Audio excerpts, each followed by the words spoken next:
The first few lines of the play create dramatic tension and prepare the audience for the rest of the play. The opening line creates tension as an approaching guard questions an on-duty guard, "Who's there?" This is a reversal of what people would expect. It shows that things are not as they should be in Denmark, and it creates an atmosphere of unease.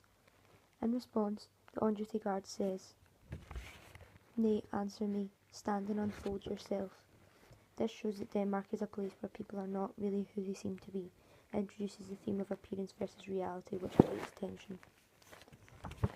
Tension continues to build in the first scene as the audience hear of a ghost which has been appearing in front of the guards. Bernardo tells us that it comes in the same figure like the king that's dead. This creates tension as it tells us that the king cannot rest in his grave. It signals that something is driving him from his eternal rest.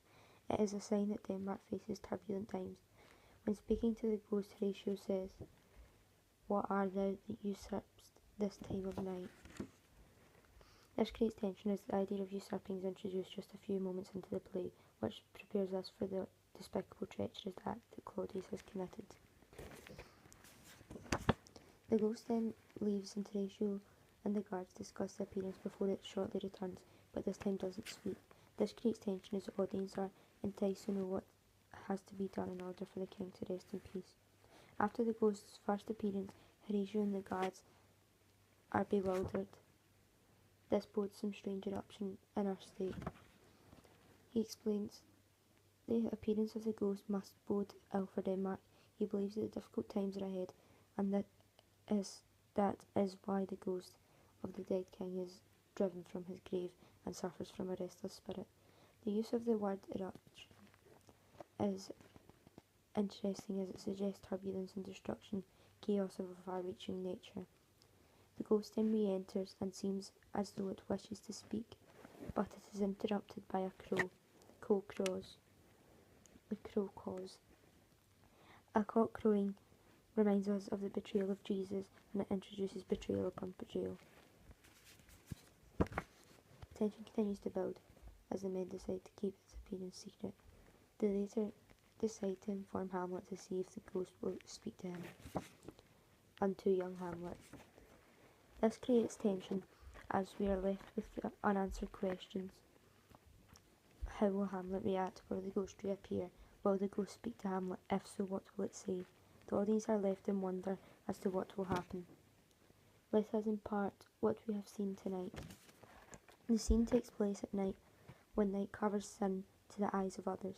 Night is when evil comes out, so this prepares us for what comes later on in the play. A little more kin and less than kind. These are the first words Hamlet speaks in the play. Claudius is now Hamlet's stepfather, as well as his uncle, and this shows Hamlet's disapproval of Claudius marrying his mother. One may smile and smile and be a villain. This shows that Claudius's happiness, due to his crown and queen, are in fact the result of murdering his brother, Hamlet's father. Now could I drink hot blood? This is a reference to the Renaissance belief that witches killed and then drank the blood of recently buried children. Hamlet does not truly believe that he is capable of drinking blood, but he now feels capable of perpetrating evil of another kind, murder.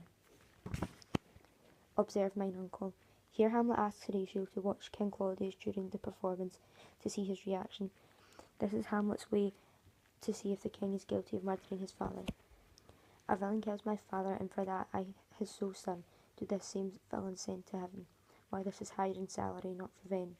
Hamlet doesn't take the chance to kill Claudius, as to kill someone at prayer sends that person straight to heaven. Revenge for Hamlet is not just about killing Claudius, it's about making sure that he suffers.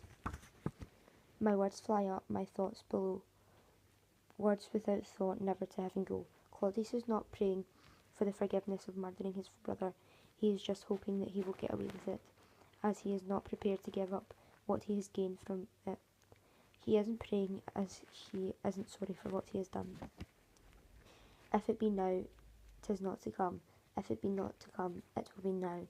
If it not be now, yet it will come. The readiness is all. Hamlet is stressing that death is inevitable. He ensures that the most important thing is to be ready and let fate take its course. Now cracks a noble heart, Good night, sweet prince. Horatio is the only character in the play who understands Hamlet, so it is fitting that he is the person who sends him to heaven in eloquence. O cursed spite that ever I was born to set this right. Hamlet was born to be a warmongering king. He doesn't want to kill, but he knows that he has to avenge this foul and most unnatural murder. His father is asking him to kill Claudius to avenge his death. Hamlet strongly desires to revenge for his father, but other concerns cloud the issue. Seems, madam, I know not seems. This sullen and grieving Hamlet appears at the court dressed in all black. Although initially reserved, Hamlet lashes out at his mother when she asks him why he is still upset when everyone else has come to terms with the death of his father. To be or not to be. Here Hamlet is contemplating death and suicide. He bemoans the pains and unfairness of life, but acknowledges the alternative might be worse. I never gave you aught. Here Hamlet is referring to his current self, as he says he never gave Ophelia anything. In his eyes it was the old, not mad Hamlet who gave Ophelia the love letters. Frailty, thy name is woman. Here Hamlet is referring to women as weak, his mother in particular. He feels her incestuous ways and desire for lust are frail. How all occasions do inform against me and spur my dull revenge. Hamlet's last soliloquy is crucial to our understanding of his character development. Here Hamlet wonders how everything around him denounced him and reminded him of his inability to sweep his revenge. The native hue of resolution is sickly dour with a pale cast of thought. Hamlet realises that excessive thought weakens our internal resolve to take on anything truly daunting. The bold and bright is soon turned pale as he overthinks things. Soft now to my mother. This is a distraction for Hamlet. Instead of carrying out his revenge, he insisted to go and speak with his mother. It is an anticlimax, as it is the beginning. At the beginning of the soliloquy, Hamlet states that he is furious and is ready to murder. Why, even in that was hypnotinant. I have my father's signet in my purse. Hamlet believes that heaven took its course. He believes that the divine providence put the signet there so that Hamlet could seal the new commission and save his life. Forgive me my foul murder. Here Claudius appears to be at prayer, begging for forgiveness. His guilt is strong, and he knows that he should repent, but his passion to be king and his passion for Gertrude seem to dominate his emotions. To cut his throat in the church. This shows the extent to which Laertes will go to avenge his father, which is a complete contrast from Hamlet, who refused to murder Claudius whilst he was at prayer.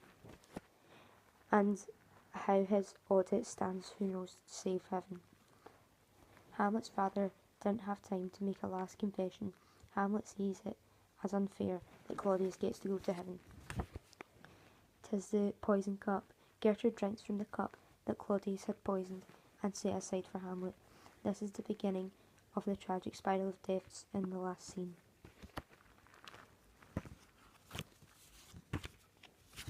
The play's the thing wherein I'll capture the conscience of the king. Here Hamlet is saying that Claudius' guilty conscience will shine through whilst watching the play that Hamlet has arranged.